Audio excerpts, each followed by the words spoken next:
안녕하세요. 더할미역 김수정입니다. 오늘은 미국 비자 거절에 대한 이야기를 해보려고 하는데요. 오늘 제가 올려드리는 영상은 관광비자나 학생비자, 그리고 제2비자 신청하시는 분들에게 다 해당되는 내용이기 때문에 전반적으로 설명드려 보도록 하겠습니다.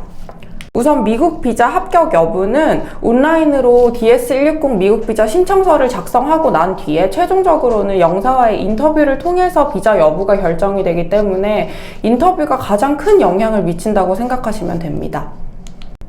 영사들은 내가 기본적으로 작성한 DS160 내용을 토대로 신청자에게 개인적인 질문이나 미국 방문 목적에 대한 이유 여러 가지를 물어보는데요. 이때 영사에 따라서 서류를 요청하거나 아니면 이런저런 정말 꼬리 질문을 하는 경우가 많습니다. 그렇기 때문에 예상 질문들을 한번 생각해 보시고 이 질문에 대한 답변을 한글이랑 영문으로 완벽하게 연습을 해서 인터뷰에 가시는 것이 좋습니다. 그렇다면 미국 비자 최종적으로 거절당하시는 분들은 왜 거절이 되는 걸까요? 제가 생각하는 첫 번째 이유는 미국 방문 목적을 영사에게 정확하게 보여주지 못했기 때문입니다. 학생 비자 같은 경우에는 본인이 학업하려는 목적이나 영어 공부나 아니면 전공 공부에 대한 정확한 목적을 설명하지 못한 경우가 많고요. 그리고 관광 상용 비자 같은 경우에는 이분이 관광을 가려고 하는 의도라든지 아니면 출장 의도가 비자 성격에 맞지 않는다고 판단되기 때문입니다. 그래서 학생 비자 신청자들은 본인이 가게 될 학교 정보라든지 아니면 본인의 학업 기록 같은 것들을 잘 보여줄 수 있는 게 중요하고요. 그리고 관광이나 상용 비자 신청하시는 분들은 출장의 경우에는 현지에서 받은 서류가 있다거나 아니면 국내에서 받으신 출장 관련된 서류가 있으신 분들은 꼭 준비하고 이거에 대해서 잘 설명할 수 있는 것이 중요합니다.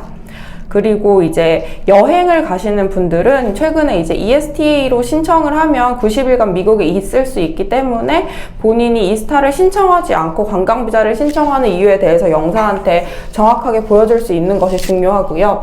그리고 이제 본인이 여행을 간다고 하면 여행 계획서라든지 어디서 머물 것이라든지 이런 것들에 대한 서류를 또 명확하게 준비해 가시는 것이 좋습니다.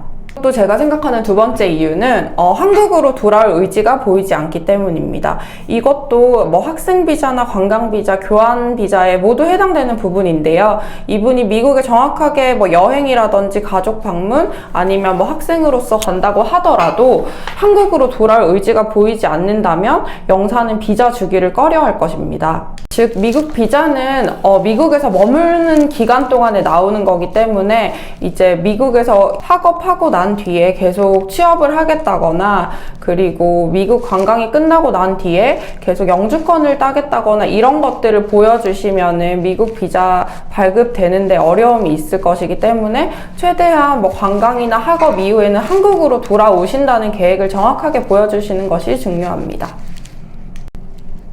세 번째 이유는 미국에서 머무는 동안 재정적인 부분을 정확하게 보여주지 못했기 때문입니다.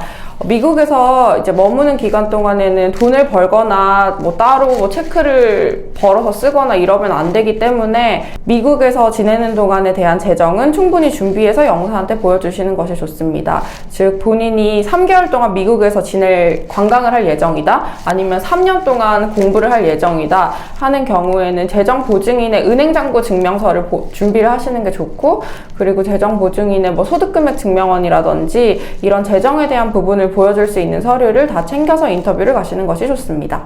즉 모든 인터뷰 결과는 영사와의 최종 인터뷰를 통해서 결정이 되는 거기 때문에 DS160 같은 경우를 최대한 꼼꼼하게 작성을 하셔서 본인이 미국에 가는 이유, 그리고 재정 보증인이 어떤 일을 하는지, 앞으로 계획은 어떻게 되는지에 대해서 최대한 꼼꼼하게 작성을 하시는 것이 좋고요. 영사는 이거를 참고로 인터뷰를 진행을 할 거기 때문에 최대한 꼼꼼하게 작성을 하시면 그에 따라오는 꼬리 질문도 없을 수도 있고 아니면 어느 정도 영사가 이해를 하고 질문을 하는 거기 때문에 인터뷰가 조금 더 수월해질 수는 있어요. 그리고 제가 조언드리고 싶은 부분은 어쨌든 영사와의 인터뷰는 주관적인 판단으로 결정을 되는 거기 때문에 인터뷰 가실 때 최대한 깔끔하게 옷을 입고 가시고 그리고 첫인상도 좋게 보여주시는 것이 중요합니다.